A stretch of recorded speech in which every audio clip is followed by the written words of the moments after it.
It may still be winter, but the signs of spring are here. The daffodils are in flower and the buds on the plum trees are beginning to swell, which shows that they're not far away from flowering. What that reminds me is that it's time to feed my fruit trees. Fruit trees need feeding. When we plant trees in the ground, we don't always necessarily select the best piece of ground. The trees don't have any choice. They can't grow legs and walk around and find the food, so we've got to bring it to them to make sure that they produce. So we need to feed them so they'll feed us.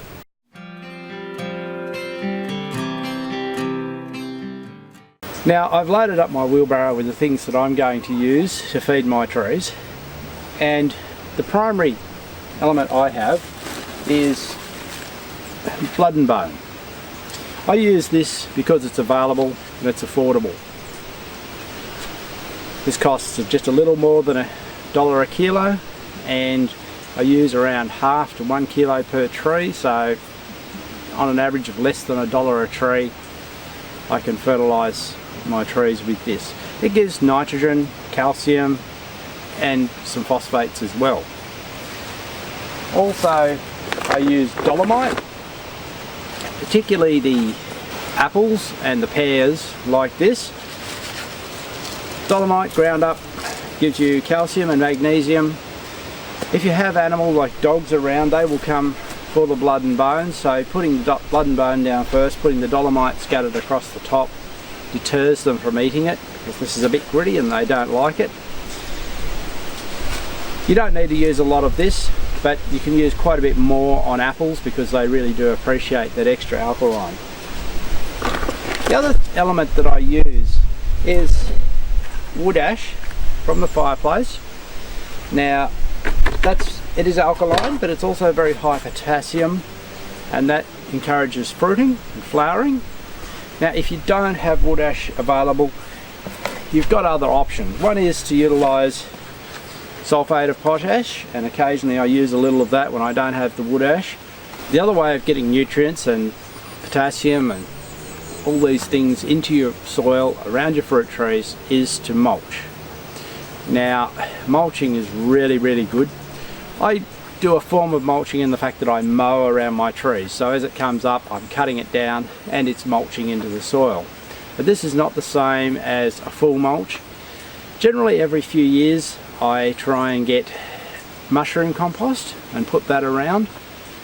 I find that that's absolutely fantastic in the results that it gives, and it'll last 2 or 3 years in its effect before you need to do it again. Thankfully here we're able to get mushroom compost at a relatively reasonable price when we buy it in larger quantities, because we have mushroom farms nearby. The mushroom compost helps because it has the actual mycelium, the mushroom plant in it, that actually goes into the soil and changes the soil structure, as well as the nutrients it gives. You also get a side effect of a crop of mushrooms, which if you went and bought those probably pays for the mushroom compost. The result I've always found is a good crop of clover around the trees, which I then mow and put more nitrogen back into the soil. Now this is another way of feeding your trees, and that is to plant the high nitrogen yielding species like lucerne, comfrey, clover species and nettles between the trees in your orchard. Let them grow probably to a foot or so before you come around with a scythe them down and mulch that around the roots of your trees. Now the main area that you want to fertilise around your trees is the drip zone.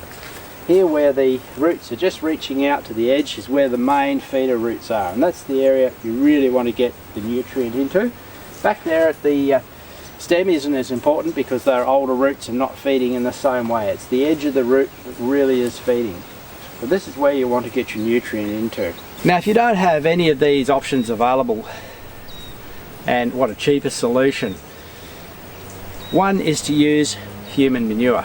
Now a lot of people go, oh, but it's not really an issue when you're using it on the trees, because your food that you're actually harvesting isn't in contact with the ground and the nutrient goes very quickly in.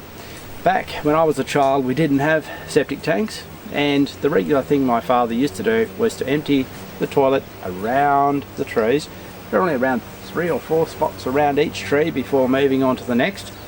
He would simply scrape the grass off the soil, put the toilet can, empty that down onto the soil, and then put mulch over the top of it. And in a week's time you would hardly know that it had been there. It would be completely dried up and the worms would be feeding on it. So this is a free and excellent source of nutrients for your trees. Another factor that is of benefit to trees is aerating the soil. Now this takes a little bit of time, but the results can be really good. A garden fork like this will work, just pushing it into the soil, moving it, pulling it out again, working around the drip zone, and covering 3 or 4 layers in. I have seen an experiment done by one of the early pioneers of organics in Australia, Jeff Wallace. He had 2 trees, same species, planted at the same time, and the only difference between the 2 in treatment was that he aerated his roots in this way. The tree that had been aerated with the garden fork was about 4 times the size of the other, and it was a really good example of the benefits. Not only is it letting the oxygen into the soil, but it's also letting nutrients down from fertilising. It's also letting more water in, loosening the soil a little bit, allowing the roots to move quickly through it. So it takes time, a little bit of effort, but can be definitely worthwhile. So remember, feed your trees. Look to what they need from the soil, give them some extra nutrition. The actual investment is really worthwhile. You might spend $1, $3 or $4, depending on what you use, per tree. But remember, you're going to harvest between $20 and $100 worth of fruit easily off a tree. So it's really good investment to feed them a little bit, and that way you'll get to enjoy the fruit.